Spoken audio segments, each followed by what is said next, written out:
sizin təsəvvürünüzdə nazir olmaq dağıtmaq deməkdir. Ramiz Beyli və hücumlar var, mən qatılmıram o hücumlara. Yanırlar cızıltı ilə içəriləri dağılır ki, nə vaxt bu Rusiya gələcək, nə vaxt bu kətdən gələnlərə biz yenə tuşqa deyəcəyik. Türk deyəndə bunların elə bir dədəsini söyürsən. Oyunbazlıq eləmək olmaz. Mənim həyat yoldaşım o haqqı qazanıb, zorla evdən, mətbəxdən dartıb onu aparmamışam. Ortaq türk dili ola bilməz. Rus dilində oxudanların iki məqsədi var. Ya bu uşaqların böyüdürlər Rusiya üçün, ya da bir adam xatırlaya bilməz ki, o məclislərdən sonra Sabir Rüstəmxanlı kefli görürlər.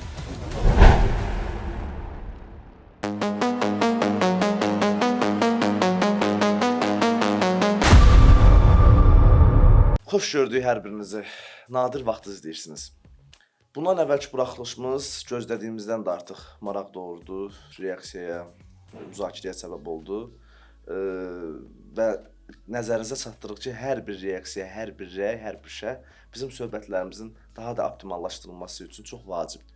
Bugünkü qonağımız da olduqca maraqlı simadır. Azərbaycanın xalq şairi Sabir Rüstəmxanlı ilə həm söhbət olacaq. Sabir müəllim, xoş gəlmisiniz. Təşəkkür edirəm. Necəsiz Sabir müəllim, səhhətiniz, özünüz, işləriniz? Qaydasında da hər şey şükür. Nisbətən deyək ki, daha aktiv həyat tərzindən, daha mütəhərrik həyat tərzindən, daha biraz normal, deyək ki, daha sakit həyat tərzindən keçid eləmisiniz. Söhbət millət vəkili olduğunuz və indiki dövrdən gedir. Təbii ki, indi də partiyanın öz işləri falan, vətəndaş həmrəylik partiyasının öz işləri falan var, amma millət vəkilinin işi, yükü daha ağır olur. Mən belə başa düşürəm. Darıxmırsınız Sabir müəllim?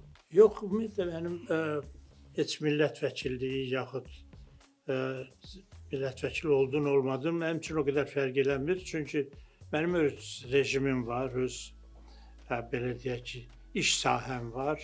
O da mənim yazı stolumdur, yazı masamdır. Ona görə də heç belə orada işin nə sürəti dəyişilib, nə elə bir hər şey qaydasında gedir, elə bir ciddi fərq yoxdur.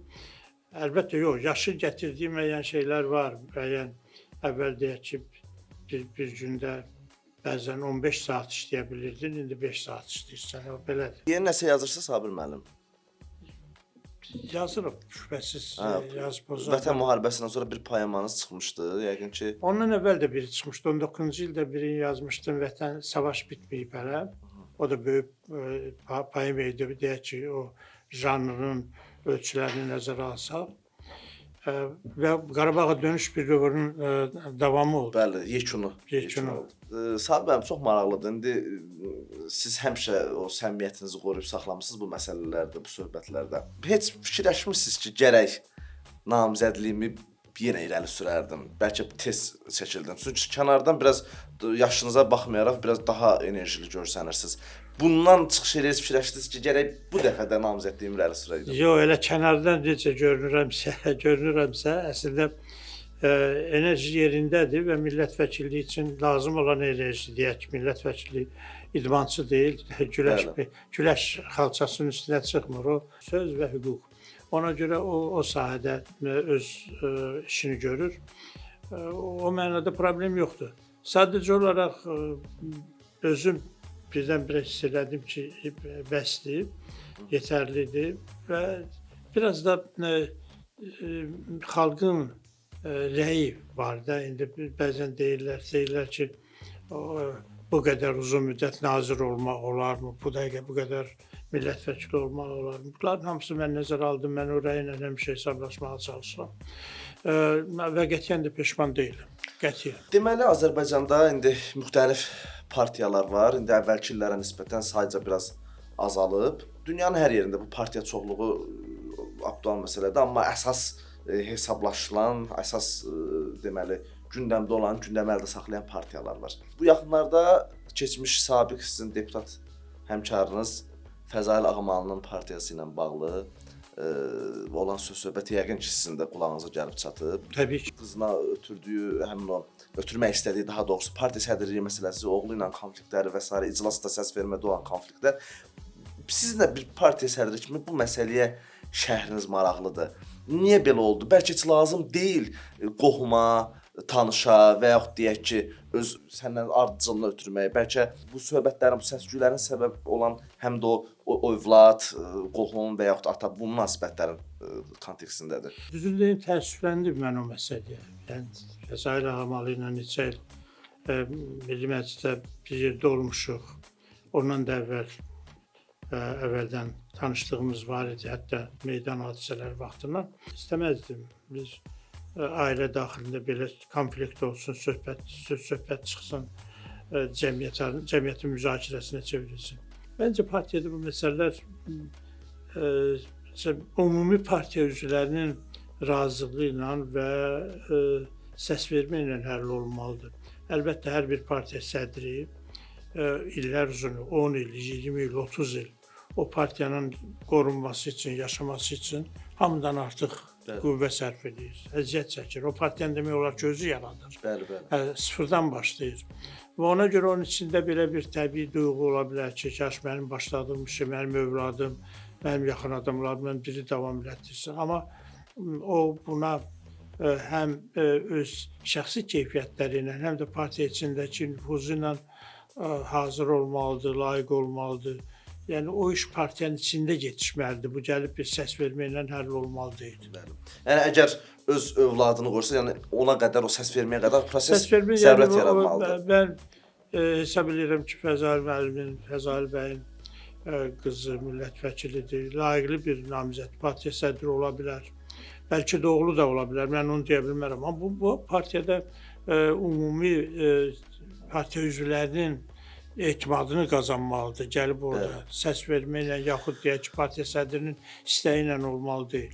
Sabir müəllim, millət vəkillikdən, yəni namizədliyinizi irəli sürmədiniz. Ondan sonra partiya sədrliyindən də getmək fikriniz formalaşıb ya yox? Yəni qərarınız nədir bununla bağlı? Mən hələ ki, partiyanın işlərini görürəm. Əvvəla bizim partiyada belə deyim ki, bir səmimi mühit var, bunu düzün deyim.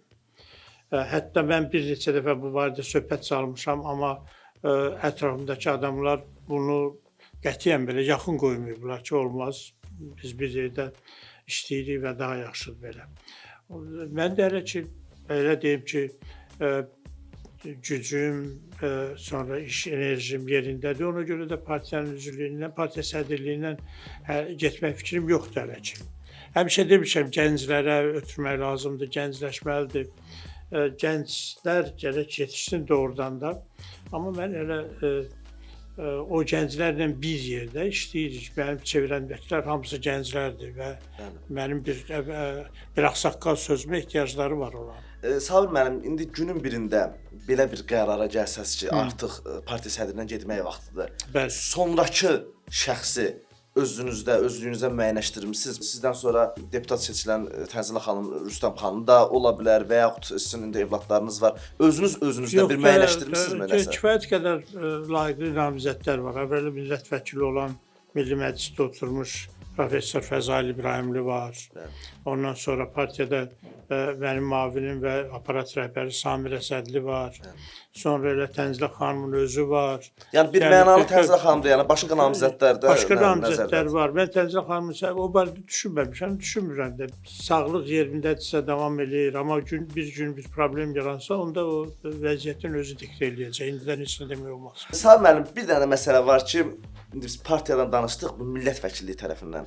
Məsələn, oğul atadan sonra millət vəkili olmaq tendensiyası Azərbaycanda var. Namizədliklər sürünür və seçilir. Daha sonra deyək ki, qız atadan sonra və indi Tənzilə xanım da sizdən sonra millət vəkili seçilməyi təbii ki, bir çox məqamlarda, bir çox yerlərdə müsbət qarşılansa bir mənalı qarşılanmayan tərəfləri də oldu ki, bu nə deməkdir?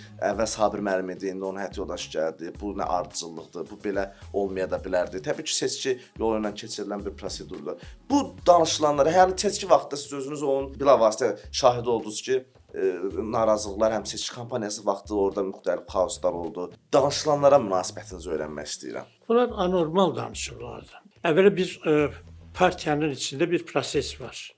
O proses gedir, o partiya daxilində millət vəkilliyinə namizəd illər uzunu artıq görünür, seçilir, hiss olunur ki, bu adam ola bilər. Bir bu məsələdir, məsələ var. İkinci, qadın həmişə indi 3 nəfər kişi olub bizdən, 1 nəfər qadın olması qeyri-adi bir şey deyil. Amma mən bunların hamısını qoyuram kənara. Deyək ki, partiya məsələsində, mənim həyat yoldaşım olması məsələsində qoyuram bir kənara. Tənzilə xanım təxminən elə 1988 o meydan hadisələr başlayıb, ondan sonra Qarabağda baş verən hadisələr. O vaxt Azərİttifaqda işləyirdi və Azərİttifaqın o cəbhə ilə əlaqədar ən çətin vaxtlarda cəmaatın belə deyək ki, hətta ordunun ehtiyacı olan məsələlərin rayonlara çatdırılması falan, o məsələlərdə yaxından iştirak edib. Bu bir mənim şahidiyyəm o prosesdədir, bir yerdə bəzən olmuşum. İkinci də bu 30 ildir bir Azərbaycanda qeyri-hökumət təşkilatlarının arasında kifayət qədər seçilən, fəal, burada çoxlu tədbirlər keçirən, xaricdə tədbirlər keçirilən bir qurumun rəhbəridir. Azərtürk Qadınlar Birliyinin rəhbəridir, Azərbaycanda birinci belə təşkilatıdır. Türkçülük bayramından başlamış Azərbaycan, Kanada, İran, nə bilim, Avropanın bəzi ölkələrinin qadınlarını Azərbaycana dəvət edib, Azərbaycanı tanıtdıran, sevdirən, Belçikadan məsələn bura gələn millət vəkilləri, sonra Azərbaycanın dostları olublar bunlar. Daimi bu işlərin içində olmuş bir adamdır. Yəni bir var evdən durub, mətbəxdən gedib Milli Məclisdə oturan. Bir də var ki, bu bir ciddi bir qurumun başçılığı olub. Azərbaycan Türk Evi qurub və onun başçısı olub. Azərbaycanla Türkiyə münasibətlərinin inkişafında ciddi rol oynayıb. Biz onunla bir yerdə, Türkiyənin demək olar ki, bütün böyük universitetlərində Xocalı, indi Xocalıdan hamı danışır, amma Xocalı hələ Türkiyədə kifayət qədər bilinməyən illərdə biz Türkiyənin bütün böyük universitetlərində Xocalı ilə bağlı möhtəşəm tədbirlər keçirmişik. Yer olmurdu, cəmaat belə pilləkənlərdə otururdu, qapılarda dayanırdılar, o cür. Və gözü yaşlı dinləyənlər olub bu tədbirləri. Və təkcə Azərbaycan, Avropa ölkələri son məsələn onun keçirdiyi tədbirlərin coğrafiyasını mən də burada çəkə bilmərəm. Yaxşı, bütün bunlar hamısı, yəni bunları mənim həyat yoldaşım kimi eləyib, düz həyat yoldaşım, mən onun arxasındayam, onun yanındayam, deyək ki, mənə güvənir, mənə arxayındır bu məsələdə. Amma öz fəallığı, onun əvəzinə mən çıxış eləmirəm, onun əvəzinə mən danışmıram, onun əvəzinə mən bu şeyləri təşkil eləmirəm. Yəni Azərbaycanda kifayət qədər ciddi bir qeyri-hökumət təşkilatının başçısı olub. Qadınların içərisində seçilib. Ona görə, yoxsa bu, niyə o seçildi, onun həyat yoldaşıdır. Mənim həyat yoldaşım fəaldır, çalışır, illər uzun zəhmət çəkib, bu boyda iş görüb, o haqqı qazanıb. Mənim deyək ki, zorla evdən, mətbəxdən dartıb onu aparmamışam. Məndən daha yaxşı işləyir Neftçalada və rayon cəmaat da mən elə gəlir ki, razıdır. Çünki məsələn elə işlər görüb ki, onu görməmək, yəni onun rayon cəmaatının onun yanına laqeyd keçməsi mümkün deyil. Mən gördüyüm işləri o qədər reklam eləmirdim, amma Tənzilə xanımın reklamı da yerindədir. Yəni gördüyü işi mətbuata çıxarır, deyirlər, danışırlar. Sabir müəllim, sizin bu siyasi fəaliyyətinizin, təbii ki biz yaradıcılıq məsələlərinə keçəcəyik, siyasi fəaliyyətinizin bir mərhələsi də mətbuat naziri olduğunuz dövrdə, düzdür, elə də çox uzun ömürlü olmadı, deyək ki 1-2 il mən səhv eləmirəmsə. Yox, 4 il yarım. 4 il yarım. 4 il yarım bir fəaliyyət dövrü oldu. Həmin vaxtlarda da siz sözün əsl mənasında o mübarizənin ön sıralarındaydınız. Həm indi həmin o keçid dövrü, müstəqilliyə keçid, müstəqillik dövründəki o biraz qarışıqlıq falan və s. məsələlər. Və son dönəmdə Ramiz Mehdiyevlə sizin vaxtı ilə Milli Məclisdəki deməli polemikanız yenidən gündəmə çevrildi. Çünki indi Ramiz Mehdiyevin tənqid eləyən tərəflər çoxalıb. Deyək ki, hamı artıq onun fəaliyyəti ilə bağlı xüsusi bir tənqidini dilə gətirmək şansı qazanıb. Ona görə də ancaq bu illər əvvəl bu aktiv şəkildə, yəni o videoda özünü göstərir ki, Ramiz Mehdiyevin qılıncını daha da qabaqda kəsən vaxtlarda siz ondan bu polemikaya çıxmısınız. Ramiz Mehdiyev sizi nədə ümumiyyətlə günahlandırırdı? Nə idi sizlə davasının kökündə nə dayanırdı? Əvvəl onu deyim ki, bu sualın bir tərəfi var mənim fəaliyyətimlə bağlı. Onun üstündən keçmək istəmirəm. Bu gün bəzən o fəaliyyəti ondan xəbərsiz adamlar çıxır meydana və belə də biraz da belə laqeydliklə danışırlar. Bu adamlar o vaxt nə iş görüblər? Əvvəl Azərbaycanda mən birinci müstəqil qəzeti buraxmışam, Azərbaycan qəzeti 1980 Sovetlər dönəmində. Və o sözlər ki, o qəzetdə deyilib, 2 il yarım mənim redaktor oldum. Onu heç vaxt o vaxt deyə bilməzlər. Boynumuza kəfənimizi dolayıb meydana çıxmışıq. O şəkildə də o qəzeti buraxmışıq. Və ona görə də mən gəldim mətbuat naziri oldum. Çünki mən ömrümün bir 10 il, 20 il jurnalistikada, 10 il ədəbiyyat qəzetində, 10 ildə Yazıçı Nəşriyyatın baş redaktoru olmuşam. Siz niyə istefa verdiniz? Bəzi adamlar həm orada, həm burada. Bəli. Amma mən bir ayaq orada, bir ayaq burada qalmaq istəmirdim. Mən istədim, baxmayaraq ki, nazirlik, nə bilim, özəlləşmə başlayırdı. O boyda kitab dükanları var, mətbəələr var, müəssisələri var. Sonra bunların hamısını taladılar, getdi. Məndən sonra gələn adamlar Ramiz Mehdiyevə, yəni məndən sonra qalan mənim mavinim qaldı, sonra bir başqası gəldi. Bunlar Ramiz Mehdiyevlə yaxın adamlardı. Bunlar davamlı mənim əleyhimə materiallar ötürürdülər ona. Hətta 6 dəfə məndən sonra o nazirlik yoxlanıldı. Bu şeylərin hamısı Ramiz Mehdiyevin əlində idi. Ona görə o mənim haqqımda, yəni güya nazirlik dağıdılıb filan. Mən Milli Məclisdə onun cavabını verdim. Üstündən bir həftə keçdi, orada sustu, oturdu. Bir həftə keçdi, sonra geniş bir çıxış yazdı, gəldi, orada bir çıxış elədi ki, nazirliyi dağıdıb filan, mənə güya cavab verir. Onda da mən yenə ona cavab verdim, dedim, mən nazirlikdə bir dənə səhvim olub ki, sənin bir yararsız kitabını çap eləmişim. Ramiz Mehdiyev indi nə hava ilə, nə cür onun qulağını doldurmuşdular, yaxşı ürəyində nə münasibət vardı. Elə bir çıxış elədi. Mən də nə var onu dedim ona. Ona başa saldım ki, mən ona dedim, sizin təsəvvürünüzdə nazir olmaq dağıtmaq deməkdir. Sizin təsəvvürünüzdə o yoxdur ki, nazir qura bilər, nazir rüşvətsiz işləyər, nazir öz obyektlərinin birini də satmaz, nazir qapıları açar millətin üzünə. Mən nazirlikdən çıxandan sonra bir dənə mütəllim kişi vardı, Ağdamlı, qaçqındı. O, Prezident Heydər Əliyevə bir telegram vurmuşdu. O teleqramı da qəzetdə çap elətdirmişdi ki, bir naziriniz vardı ki, qapısı bütün millətin, xüsusən qaçqınların üzünə açıqdı. Biz gəlib ona dərdimizi deyirdik, o da istefa verdi, getdi. İndi biz kimin yanına gedər? Bu gün kütləvi surətdə Ramiz Mehdiyevə hücumlar var. Mən qatılmıram o hücumlara. Bundan sonraki artıq məhkəmənin işidir, araşdırma işidir. Belə.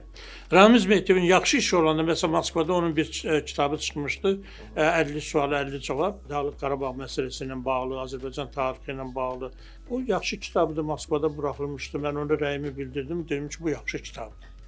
Maraqlıdır, hə. Yaxşıya yaxşı, pisə pis deyil. Ramiz Mehdiyevlə bağlı hücumlara qatılmırsınız. Mən hamı susanda sözümü demişəm, indi hamı danışanda mən susuram. Özünə qarşı əngəlləri, baryerləri hiss elədiniz, gördünüz ümumiyyətlə? Seçkilərdə hiss eləyirdim hər dəfə. Hər seçkidə? Hər dəfə, bütün seçkilərdə. Nələr baş verdi ki, seçkilərdə? Seçkilərdə, məsələn, proporsional seçkidə səhər saat 11-də Respublikadan ümumi məlumat gəlirdi, VP-nin səsləri hardasa 13%-dən yuxarı idi. Axşama doğru günortadan sonra gördük bunu endiriblər 4-5%. Sonra hansı çətinliklə biz onu dəzdən 6%-ə qaldırdıq ki, partiya keçdi məclisə. Yəni belə şeyləri hiss eləyirdik. Sabir müəllim, əvvəllər çox aktiv o bozqurtçuluq deyək də, türk-turançılıq, ümumiyyətlə sizin poeziyanızda da, deyək ki, fəaliyyətinizdə də, həm 88-ci illərdə, həm sonraki illərdə o görünüb. İndi daha az çıxışlar edirsiniz bu turançılıq, bozqurtçuluq, elə bir hər şey yoluna düşüb deyənə də biraz sakitləşdirmisiniz o məsələlərlə bağlı çıxışları, ya indi bugün TRT, Türk Dövlətləri Təşkilatı işin görür, nə bilim oradan. Əlbəttə, bilirsiniz, ilk dəfə Türk parlamenti yaransın deyən 1992-ci ildə Kıbrısda hər Türk Respublikasından 2 millət vəkili olmaqla toplanış keçirildi və qərara gəldi ki, Türk parlamenti yaradılsın. Bu 92-ci il. Ondan bir xeyli keçəndən sonra mən elə o qərar əsasında dostlarla razı Qırğızistan, Özbəkistan, Türkmənistan, Qazaxıstan, Almatıya getmək, orada dostlarım vardı. Onlarla kənarda görüşdük, ora gedə bilmədim. Və Türkiyə Böyük Millət Məclisi hamısıyla görüşlər keçirdim ki, həm millət vəkili, həm də o qərarı xatırladaraq Türk parlamenti yaradılsın. Bəli. Türk parlamenti bundan 10 il sonra yaradıldı. Yəni mən o görüşlərimdən sonra, hardasa 2006-cı ildən. Bəli. O 10 il sonra yaradıldı. Və maraqlıdır ki, Azərbaycandan o parlamentə nümayəndələr seçiləndə heç türkçülükdən xəbəri olmayan adamlar seçildi, mən ora seçilməmişdim. Bunun təşəbbüskarı, bunun zülmünü çəkən, o yolları keçən, o adamlarla görüşən şəkillər var, danışıqlarımız var. Nəysə, belə şeylər olur həyatda. Əlbəttə, mən türkçülük şuurunu hər kəs öz bildiyi kimi dərk edir. Məsələn, mən Qopuz səsi, Şaman duası, Gəncə qapısı kitabını yazanım. Burada heç bizim nə şamanizmdən xəbəri olan vardı, nə Qopuzdan xəbəri. Çoxlarını indi ziyalılar bilirdilər. Bunlar bugün artıq həm poeziyada yaşayır müxtəlif qələm dostlarımız içərisində, həm də bizim ədəbiyyatda ideal olaraq özümüzə belə seçdiyimiz və millətə göstərdiyimiz yollar bugün artıq ədəbiyyat mövzusundan siyasət mövzusuna çevrilib.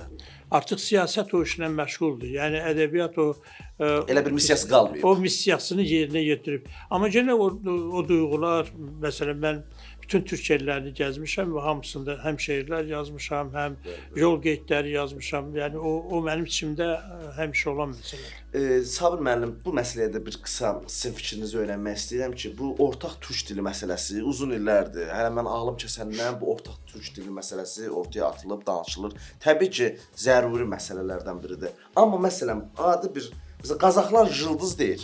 Bəli. Türkiyə türkləri yıldız deyir, biz ulduz deyirik. Bunun ortağı nə olmalıdır? Ümumiyyətlə, məsələn, bax, indi dominant dil Türkiyə türkçəsidir, amma Azərbaycan da daha yaygındır. Məsələn, bir özbəklə Azərbaycan da danışanda dil tapa bilirsən və yaxud indi bəzi o türklər var, müxtəlif ərazilərə yayılan türklər. Bu ortaq türk dili nəyin üstə təmərküzləşməlidir? Mənim konkret bu barədə öz təklifim var. Əlbəttə, bəli dostlarım Qazaxstanda hazırlanmış öz türk dili, belə bütün türk dillərdən sözlər seçib bir dənə xüsusi dil lüğəti hazırlayıblar ki, bu öz türk, yəni bu Esperanto tipli türklərin ümumi bir dili ola bilər. Amma mən onun reallaşacağına inanmıram. Mənim variantım, mənim düşüncəm belədir ki, ortaq türk dili ola bilməz. Yəni, Azərbaycanın mükəmməl bir ədəbi dili var, bədii dili var. Özbəklərin mükəmməl bir ədəbi dili var. Qazaxların da, eləcə də Türkiyənin də. Bəli. Bunları belə sürü sürətdə birləşdirib, yaxınlaşdırıb bir dil yaratmaq olmaz. İndi ərəblərin taleyi ayrıdır. Ərəblərin yenə Əlcəzairlə Mərakeş bir-birini yaxşı başa düşmür. Onları birləşdirən Quran, ədəbi dil Quran dilidir. Başqa xalqlarda da biraz fərqlidir. Bizim bir yol var. Yəni ortaq ədəbi dil yox. Ortaq ünsiyyət dili. Vasitə, ortaq ünsiyyət vasitə. Ünsiyyət dili. Yəni indi rus dilindən istifadə edirlər bir yerə yığışanda, ingilis dili. Ortaq ünsiyyət dili. Bu ünsiyyət dili olmalıdır Türkiyə türkçəsi. Türkiyə türkçəsi. Əvvəla 85-86 milyonluq bir xalqın dilidir. Hər gün bütün türk dünyasında televizorlar baxırlar. Gələn nəsil uşaqlar türk seriallarına baxıb, hamısı türk dilini öyrənirlər, türkçə normal danışırlar. Ondan sonra lüğət fondunda 600 min kəlmədən ibarət söz var. Zəngin bir dildir. Dövlətin dili, böyük türk, Osmanlıdan başlamış, indi orada türk dili sıxışdırılırdı, amma hər halda böyük ənənəsi olan bir dildir. Bu bizi bəziləri qısqanclıqla yanaşır. Olmaz, ədəbi dil bizim dilimiz onda sıradır. Sənin dilini əlindən alan yoxdur. Amma sən illər uzunu rus dilində danışırdın. Özbəklə Azərbaycanlı rus dilində danışırdı. Sən bu dilinə mane olmurdu. Ya rus dilinin əvəzinə bu Türkçə türkçəsində bir araya gəldə danışır. Və bunun da yolu var. Məncə necə ki, Əsas məsələ yoldur. Nə etmək necə lazımdır? ingilis dilini, fransız dilini, nə bilim, indi Çin dilində başlayır. Bu dilləri orta məktəbdə oxutmursan. Orta məktəbdə 2-3 il Türkçə türkçəsini məcburi fakultetin məşğələ kimi ya elə əsas proqrama sal. Qoy uşaqlar öz bizim dilimizdən əlavə Türkçə türkçəsini onsuz da televizorda öyrənir. O öyrənsinlər. Bunu Qazaxstanda da elə, Özbəkistanda da elə və görəcəksən 10 ildən sonra bütün bir araya gələndə bu dildə danışırlar. Onda o danışılan dil Özbəkcədən də sözlər alacaq, Qazaxcadan da. Orada zənginləşmə gedəcək. Azərbaycan dilindən də. İndi Türkiyə ilə Azərbaycan yaxınlaşır deyə arada təkcə Türkiyədən bizə söz gəlmir ki, bizdən də ora söz gedir. Gedir, amma biraz uzun illər lazımdır. Böyük bir mərhələ prosesi lazımdır ki, bunlar artıq siz dediyiniz kimi... Bilirsən, Azərbaycanda kifayət qədər türk düşməni var. Bu gün ortaya çıxmışdı, o köhnə bolşevik bayraqlarını götürənlər var. Rusiyadan maliyyələşib müstəqilliyə qarşı danışanlar var və s. və s. Bunlara görə, bunların içində bir türk deyəndə bunların elə bir dədəsini söyürsən. Rus deyəndə, rus dilində danışan olar, amma bir araya türkçədən bizim dilimizə, Türkiyə türkçəsindən bəlkə məsələn bir 10-15 söz keçib, lap 50 söz olsun. İllər uzunu danışanda dilinin yarısı rus kəlmələri idi. Küçədə indi də yarı rus, yarı Azərbaycanca danışırlar. Rus sözünə heç o qədər reaksiya vermir. Avropadan gələn sözlərə reaksiya vermir. Türk dilindən, sənin öz ana dilində unutduğun kəlmələr, doğma türk sözləri gəlir dilinə. Deyirlər, türkçə bizim dilimizi korladı. Sanırım, burada bir balaca məqam var. Türkiyə türkçəsinin Azərbaycan dilinin öz leksikasını, cümlə quruluşunu təsir etmə gücü daha çoxdur. Onun orijinallığını itirmə gücü daha çoxdur. Amma rus dilində azdır. Eləsində nə dəyişir? O dildə türk dildir, bu dildə bir-birinə qaynayıb qarışacaqlar. O da inkişaf eləyəcək, bu da inkişaf eləyəcək. Zaman hara aparar? Zaman sən hər halda bu sənin Türkiyə türkçəsi təmiz türk dilində, kənar dil deyil ki. Siz razısınız ki, o seriallara baxan uşaqlar bu gün aktiv leksikonda Türkiyə türkçəsindən ifadə edirlər? Mən çox sevinirəm buna. Sevinirəm buna. Sən götürüb bunu eybəcər bir şəkildə tərcümə eləməyin nə mənası var? Qoy baxsınlar, öyrəşsinlər o dili, bir-birindən üz-üzə gəl. Onsuz da ədəbi sənin məktəbində o dili keçmirlər. Sənin ədəbiyyatın o cür yaranmır. Bizim öz ədəbi dilimiz var.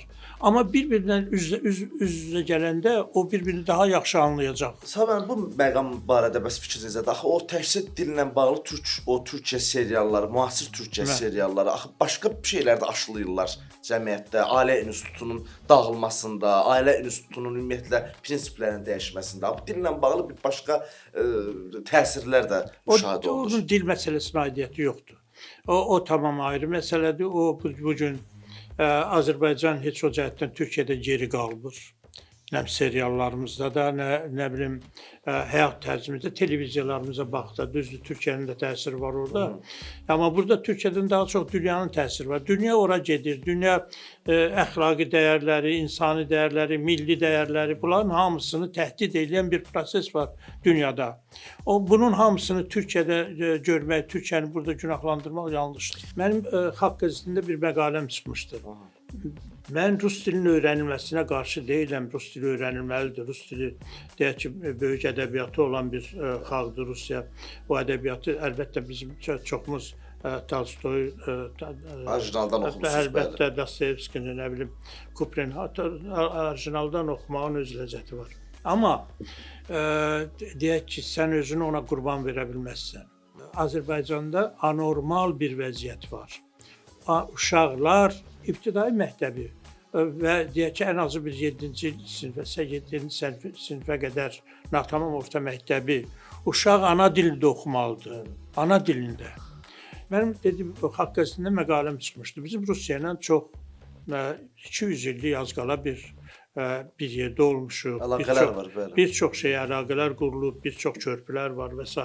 Mən bu körpülərin tam yandırılmasının tərəfdarı deyiləm. Amma Rusiyada bir dənə Azərbaycan məktəbi var? Yoxdur. Xeyr. Diaspora indi müəyyən... Yaradır bir il, 2 il sonra çıxıb gedir. Yəni bu qədər başqasının heyranı olub başqasının əsiri olmaq olmaz. Bu nə deməkdir? O uşaqları mən bir dəfə Milli Məclisdə demişdim. Rus məktəbində oxuyan uşaqları nə qədər desələr də evimizdə ana dilində danışırıq, Azərbaycan dilini bilir. Azərbaycan da ancaq ev eşi məişət səviyyəsində bilir, elmi səviyyədə bilmir. Burada Rus dilində oxudanların iki məqsədi var. İki yol qalır orada.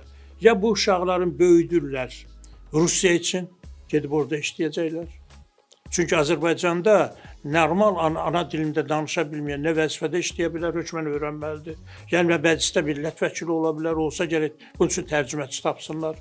Nə də olmaz. Ya uşaqlarını Rusiya üçün böyüdürlər, bir çoxu da elə qutaran kimi gedirlər ora. Ya da Rusiyanı bura qaytarmağın arzusundadılar, necə ki o bayraqlar çıxdı meydana. Rus dilini öyrənir, bunlar elə bilirlər Rusiya yenə qayıdacaq. Bunlar onun həsrətini çəkirlər, yanırlar, cızıltı ilə içəriləri dağılır ki, nə vaxt bu Rusiya gələcək, nə vaxt köhnə rejim burada düzələcək, nə vaxt bu kətdən gələnlərə biz yenə tuşqa deyəcəyik. Amma bunların heç biri olmayacaq. Yəni dayanmalıdır. Rus məktəbi oxu, 5 dənə, 3 dənə yaxşı Rus məktəbi var. Kimsə buradakı ruslar Rus məktəbinə gedir, getsin. Buradakı bəzi etniklər biz qardaş deyirik, mən onları ayırmıram özümüzdən. Amma çox heyranlıqla o məktəblərə gedirlər. Türk məktəblərinə getmək istəmirlər. Niyə? Biz sizə nə eləmişik? Neçə yüz illər biz bir yerdə yaşamışıq, hansının xətrinə dəymişik. Amma niyə məktəb seçimində bizim bu xalqın, bu Azərbaycanın dövlət dilini seçmirsiniz, qonşu dövlətin dilini seçirsiniz? Bu nə deməkdir? Rus dili öyrən. Kim deyir ki, öyrənmə. İngilis dilini öyrəndiyin kimi, indi Çin dilini də öyrənirlər. Fransız dilini, İspan dilini öyrənirlər. Öyrən. Amma öz dilinin hesabına yox. Öz dilinin hesabına yox. Və hesab eləmə ki, Rus dilli məktəbin səviyyəsi bugün Azərbaycan dilli məktəbin səviyyəsindən yüksəkdir. Çünki bu dəqiqə mən Azərbaycan dilli məktəblərin səviyyəsi daha yüksəlir və müəllimlər də yaxşıdır. Rus dili məktəblərində yaxşı normal müəllim tapmaq son dərəcə çətin bir şeydir. Sabir müəllim, biraz da istəyirəm yaradıcılıq barədə danışaq. Mənə həmişə maraqlı... Sən bir söhbətdə istəyirsən hər şeydən danışasan. Biraz əhatə eləmək istəyirəm. Yox, yavaş-yavaş yekunlaşırıq. Şair Sabir Rüstəmxanlı məmur Sabir Rüstəmxanlıya və yaxud məmur Sabir Rüstəmxanlı şair Sabir Rüstəmxanlıya mane olubmu? Olurmu? Kifayət qədər mane olub. Hansı məqamlarda? Kifayət qədər mane. Məsələn, 88-ci ildə meydan hadisələri başladı. Mənim son kitabım orada, ömür kitabı yazılmışdı. Cəmaətin o meydanın havasının yaranmasında o kitabın ciddi təsir olmuşdu. Ondan sonra ta 1995-ci ilə qədər 7 il mənim kitabım çap olunmadı. 7 il mən kitab çap elətdirdim. Kitab haqqında düşünməyə imkanım olmadı. Sonra millət vəkili kimi, Dünya Azərbaycanlar Konqresinin həmsədri kimi dünyanı gəzdim, çox yerlərdə oldum. Onlar da çox material verir. O material müəyyən mənada poetik material da verir. Hər ölkəyə gedəndə 2-3 dənə şeir də yazır. Ədəbiyyata çevrilməyən tərəfləri var. Sonra amma daha çox publisistik material verir. Və ondan sonra 2005-dən sonra mən yenidən ciddi yaradıcılıq həyatına qayıtdım. Təxminən 10 irilik, kiçiklik, 10 roman yazdım və şeir yaradıcılığında davam edir. Bir dənə də belə bir fikir var ki... Amma yaşatdıqca təbii şeir daha çox cavan, gənclik etdirir. Deyək ki, indi hər dövrün öz yazı mövzusu var da. Sabir müəllim, bir dənə belə bir fikir var ki, yəni bizim istiqlal şairlərimiz fərqlər çox olub. Siz, Xaruzov, Türk Bəxtiyar Oğuzada və s. belə bir türkçü istiqlal bu xətdən olan şairlər. Şeir tribunaya qalxanda öz yüksəkliyini itirir. Onu şeirin, deyək ki, tarixi rolunu, əhəmiyyətini dərk eləməyən adamlar deyə bilər.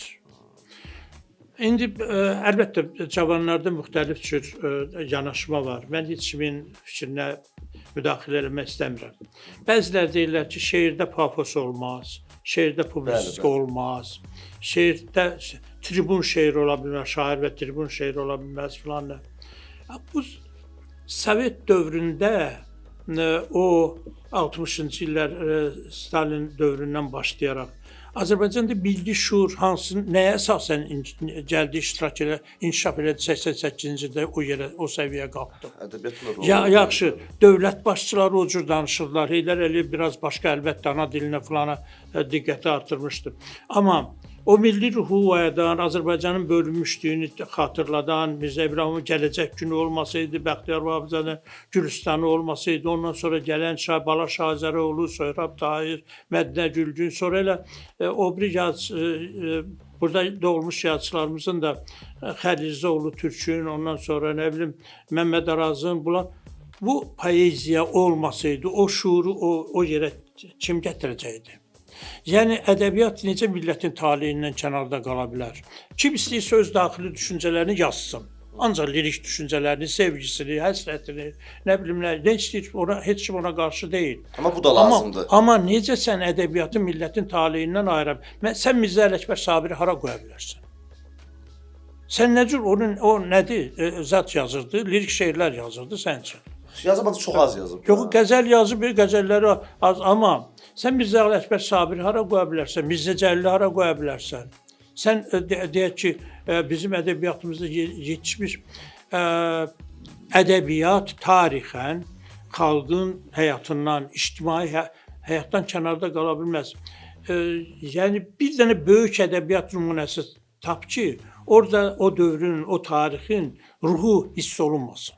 Olunubsa onda onunla ciddi ədəbiyyata aidiyyəti yoxdur. Əlbəttə, ədəbiyyatın bir metafora tərəfi var.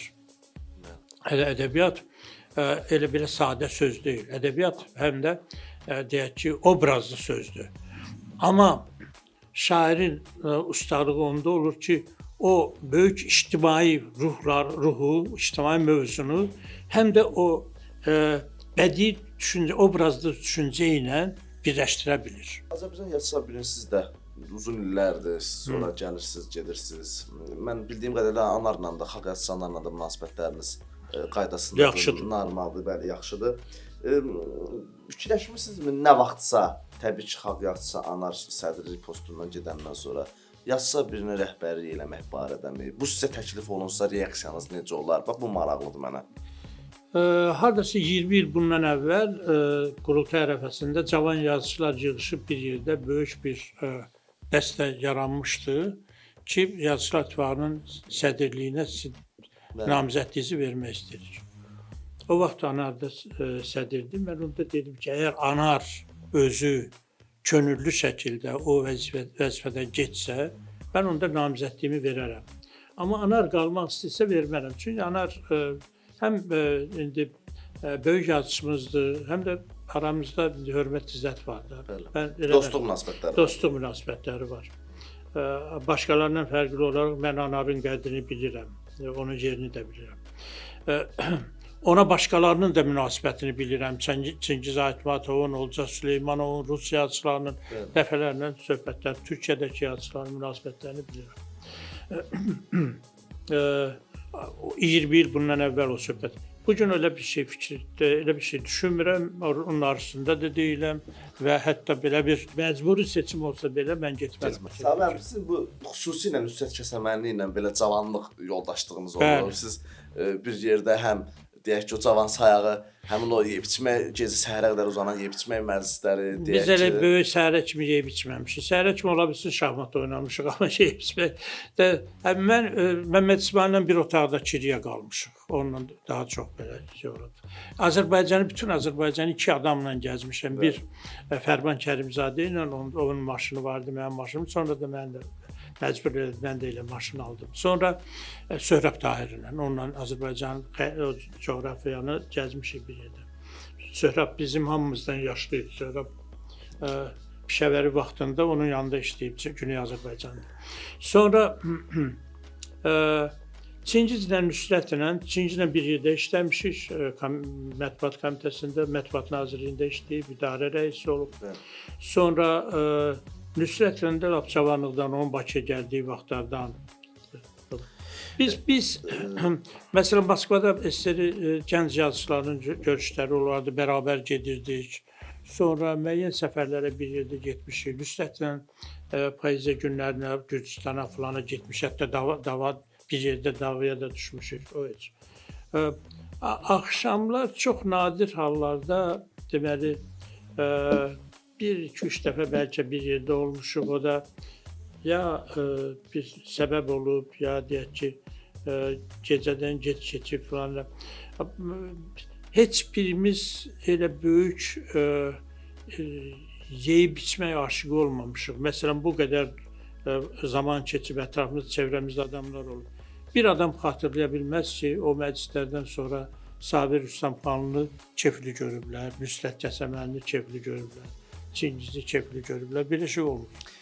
Yəni bizim o məsələlərə yanaşmamız biraz fərqli idi. Sabir müəllim, son 3 sualımı verib yekunlaşdırıram. Bunlara da bir xülasə cavablayaq istəyirəm. Mən səhv eləmirəmsə, siz ondan çox qardaş olmusunuz ailədə, bir ona yaxın, ya ondan çox, neçə Yox, qardaş mənim olmusunuz? 8 qardaşım var, yəni ailəmizdə 5 bacı olub, 9 qardaş. 14 nəfər. 14 nəfər, 2 bacım rəhmətə gedib, 3 bacım qalır və qardaşlarım da sağ-salamatdırlar, şükür. Şükür. Bu bazı qardaşların sayı çox olanda ən böyüklə ən balaca arasında deyək ki, bir yaş uçurumu yaranır. Deyək ki, məsələn, artıq onların həyata baxışı da fərqli olur, reaksiyalar da fərqli olur. Münasibətlər kontekstində, bu qardaşlar arası münasibətlər kontekstində yaş fərqi arada o problemlər yaradır. Ümumiyyətlə, münasibətləri həmişə bu çoxluqda tənzimləyib saxlaya bilmisinizmi? Balacalar çox vaxt mənə siz deyirlər. Elə bil ki, amma biri də yazmışdı ki, mən uşaqkən elə bilirdim Sabirin qardaşı Xudu Məmmədov, çünki Xudu Məmmədov bizim kəndə ilk gələn qonaqlarından biri idi. Xudu Məmmədovdur, Fərman Kərimzadədir, Məmməd İsmaildir, Çingiz Nüsrət, Çingiz, bunlar da onun qardaşı. Belə bildilər. Bizim belə deyim ki, bu atamdan, ailəmizdən gələn bir xüsusiyyətdir. Hamısı evlidir, hamısının ailəsi var, şükür, hamısının uşaqları var. Uşaqlar hamısı mehribandır bir-biri ilə. Amma o biz bir ailə psixologiyasını, bir ailə olmaq düşüncəsini itirməmişik. Əvvəllər yəni həvəs vardı, şənbə bazar günü bir yerə gedərdik. Həttərdən Çingizlə, Nüsrətlə fikirləşirdik ki, gəlin üçümüz bir kitab yazacaq. Bir mövzu sənin, bir mövzu mənim falan. Çox böyük ideallarımız, düşüncələrimiz var. İndi mən şənbə bazar, yəni dostların çoxu getdi. Şənbə bazar mənim imkanım olanda daha çox ailədə, uşaqlarla, qardaşlarla görüşürəm. Çox maraqlıdır. Hər dəfə belə olmur. Ucqar, Azərbaycanın ucqar bir kəndindən gələn o oğlan bu mərhələyə qədər həm deyək ki, şairliyinin populyarlaşmağın zirvəsində, həm ictimai-siyasi mühitdə necə oldu bax bu səviyyəyə gəlib çıxdı? Bunun bir düsturu, formulu varmı ümumiyyətlə? Bunun formulu zəhmət. Allahdan gələn bir istedad var, bir də zəhmət. Zəhmət çəkməlisən və bir də bilirsən, oyunbazlıq eləmək olmaz. Düz yol, düz getməlisən. İnamın varsa içində düz getməlisən. O ki qaldı, şöhrət belədir. Mən heç şöhrət haqqında, cavanlıqda şöhrətpərəstlik olur hamının ürəyində, amma yaşa dolandan sonra heç kim şöhrət haqqında fikirləşmir. Mən şəxsən fikirləşmirəm. Bəzən şöhrət mənə mane olur. Azərbaycan torpağı və Azərbaycan ümumiyyətlə maraqlı bir yerdir, çox bərəkətli bir yerdir. Böyük Nizami Gəncəvi Gəncədən çıxıb. Bundan sonra Azərbaycanda onlarla böyük şair yetişib. Hamısı Gəncədən çıxmalı deyil ki, ulduz kimidir. Biri sönəndə başqa bir yerdən başqası parıldayır. Oradan Gəncədə, orada Təbrizlilər, orada Şirvanilər, orada Ərdəbillilər, orada nə bilim Marağalılar, orada Naxçıvanilər. Yəni Azərbaycan yardımlı bir gözdən könüldən kənarda unudulmuş balaca bir yerdir. Amma məhkum olunmuş yer deyil ki, baxmayaraq kasıbdır, çıxar rayonda. Amma buradan da yəni mən ona təbii baxıram. Mən olmasam da bir başqası olacaq. Sabir Rüstəmxanlı, məsələn, hamının bir hədəfləri var da. Məsələn, mən bu yolu qət eləmişəm, bunu getməliyəm və bura çatmalıyam.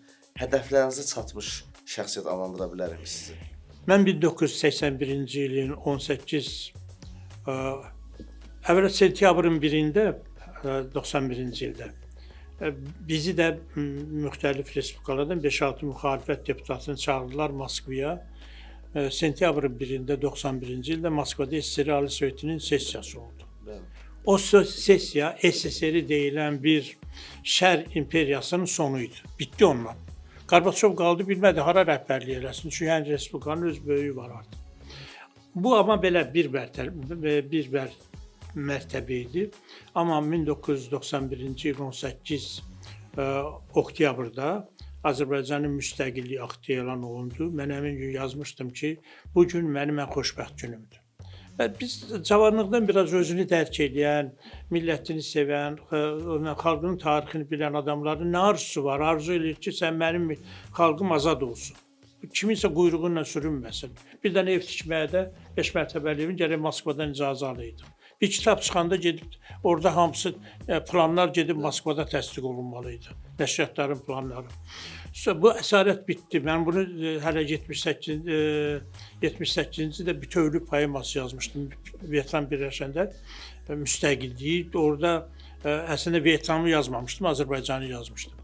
Mən sərhəddə doğulmuş, sərhəd rayonunda doğulmuş bir adamam. Hamımızın ağlımız kəsəndən bilirik ki, Azərbaycan bölünüb, parçalanıb. Azərbaycan bu arada mən demirəm bugün sabah biz birləşəcəyik bir dövlət. O bizim böyük potensialımızdır, böyük ehtiyatımızdır, böyük arzumuzdur, qalır yerində. Amma yollar açılsın, millət əlaqəsi olsun, gedib, gəlsin, yəni özünü hiss eləsin. Onsuz da bugün var da, bugün Təbrizdə oturan adamlar bilir, Bakı nə ilə nəfəs alır, Ərdəbildə oturan bilir. Mənim ideallarım bura bağlıdır. Mənim ideallarım şəxsi şeydən, əlbəttə şəxs olaraq mən balaca rayondan çıxmışam, ata-anamın arzusunu yerinə yetirim, onlara köməyim dəysin, tanınım, ortada olun falan, bunlar var idi. Amma böyük mənada mənim idealım Azərbaycanın bütövlüyüdür, mənim idealım Azərbaycanın müstəqilliyidir. Ən böyücü də türk dünyasının yaxınlaşmasıdır, o uşaqlıqdan gəzib gördüyüm türk yurtlarının bir yerdə olmasıdır. Bunlar hamısı addım-addım reallaşır. Bir ömürdə hamısını görmək olmaz, amma şeyə çıxmısansa, bir yola çıxmısan, türklərdə Yunus Emre demiş, yolun sonu görülür. Yunus Emre deyib, deyəsən, çaşmayın. Yolun sonu görülür, yolun sonu görünür, yolun sonu bir yandan sivilizasiyanın sonuna doğru, bir yandan mədəniyyətlərin, bir yandan dünyanın fəlakəti başlayır. Deməli bu süni yapay zəka ilə falanlar. Amma bir yandan da bizim bu 100 il, Türk 100 ili keçən 100 ildə danışırdılar. Hamı elə bilirdi bu xəyal flotdu danışılır. Amma indi o yollar görünür. Ona görə mən başladığım bir yolun sonunda bəlkə demək istədiyim sözün hamısını deyə bilməmişəm. Bəlkə düşdüyüm şərait, siyasət imkan verməyib, demək istədiyim sözün hamısını eyni səviyyədə deyib. O olmuyor. Amma eyni zamanda öz həyat idealım, həyat bir məram olub da, o məramıma özümü o arzuya çatmış hesab edirəm. İçimdə bir bədbinlik yoxdur. Çox sağ olun Sabir müəllim. Minnətdaram növbəti səmimi söhbətə görə. Sizin söhbətlərinizin hamısında bu özünü qoruyub saxlayır. Dəvətimizi qəbul edib gəldiyinizə görə çox sağ olun. Çox sağ olun. Mən də təşəkkür edirəm. Arzu edirəm ki, söhbətləriniz elə nadir mövzulara həsr olur. Çox sağ olun. Nadir vaxtı izlədiniz. Nadir vaxtda danışılanları danışdıq. Danışmadıqlarımızda yəqin bir başqa vaxt tapılıb. Kimlərsə necəsə, hansısa şəraitdə danışacaqlar. Sağlıqla qalın.